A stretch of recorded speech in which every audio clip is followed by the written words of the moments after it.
Assalamualaikum warahmatullahi wabarakatuh. Saya Rizky Nur Hakim dari kelompok 4 mewakili pembukaan presentasi mengenai urgensi pelaksanaan etika dalam kehidupan pribadi.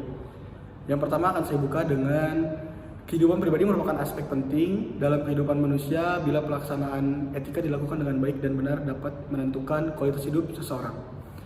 Oleh karena itu, penting bagi setiap individu untuk memperhatikan dan mematuhi etika dalam menjalankan kehidupan pribadinya. Yang pertama adalah etika merupakan seperangkat nilai, norma, dan prinsip yang mengatur perilaku manusia dalam hubungannya dengan orang lain dan lingkungan sekitarnya. Yang kedua, etika bertujuan untuk menciptakan kehidupan yang harmonis dan menjaga keseimbangan dalam hubungan antara individu dan lingkungan. Dilanjutkan oleh saya yaitu Mutia Diwanisa. Materi selanjutnya, dampak positif pelaksanaan etika di kehidupan pribadi.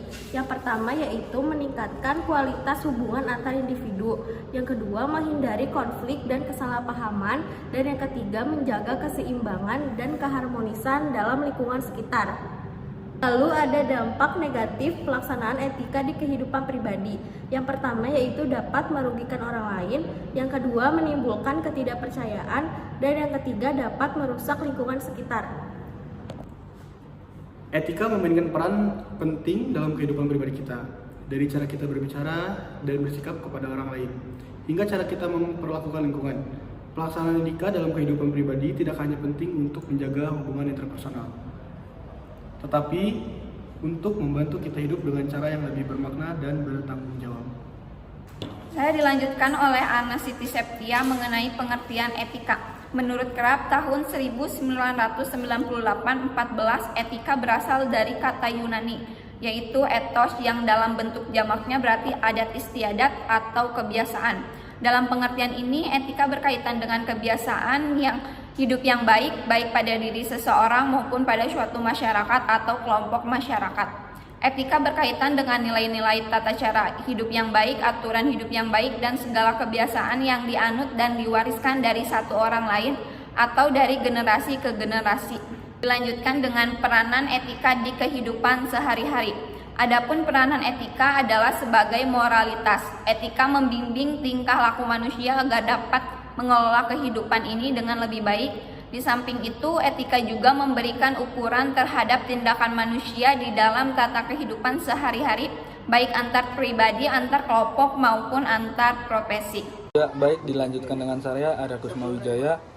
Upaya peningkatan pelaksanaan etika dalam kehidupan pribadi. Bagaimana individu dapat memperbaiki diri? Yang pertama, menetapkan nilai-nilai etika yang jelas. Individu harus menetapkan nilai-nilai etika yang jelas untuk membantu mengarahkan perilaku mereka. Yang kedua, berkomitmen pada etika. Individu harus berkomitmen pada etika dan mempraktikannya dalam kehidupan sehari-hari. Yang ketiga, menghargai perbedaan. Individu harus menghargai perbedaan antara dirinya dengan orang lain, seperti perbedaan agama, suku, budaya, dan sebagainya. Yang terakhir, yang keempat, membangun hubungan interpersonal yang baik. Individu harus berusaha membangun hubungan interpersonal yang baik dengan orang lain dengan cara berkomunikasi dengan baik dan menghargai pendapat orang lain. Sekian, terima kasih. Dilanjutkan saya Mila Dinda Kania Dewi mengenai konsekuensi ketidakhadiran etika dalam kehidupan pribadi. Apa saja masalah yang dapat muncul? Yang pertama, merusak reputasi. Yang kedua, memperparah masalah. Yang ketiga, dapat memicu tindakan kriminal. Yang keempat, konflik dalam hubungan interpersonal. Lalu selanjutnya, contoh penerapan etika dalam kehidupan bermasyarakat. Yang pertama, ketika ada tetangga yang sakit, segerakanlah menjenguknya. Yang kedua, biasakanlah mengucapkan salam jika bertemu muka dengan orang lain. Yang ketiga, biasakan berempati terhadap orang lain yang sedang terkena musibah. Yang keempat, hindarilah cara bicara yang bisa menimbulkan perselisihan seperti mengadu domba, fitnah, dan gosip. Nama saya Abdul Rafi Ramadan, ingin melanjutkan materi selanjutnya. Manfaat etika. Pertama, seseorang memiliki rasa tanggung jawab. Kedua, dipakai sebagai pedoman. Ketiga, dapat meningkatkan kesejahteraan masyarakat. Keempat, dipakai sebagai acuan untuk memecahkan masalah internal dan eksternal.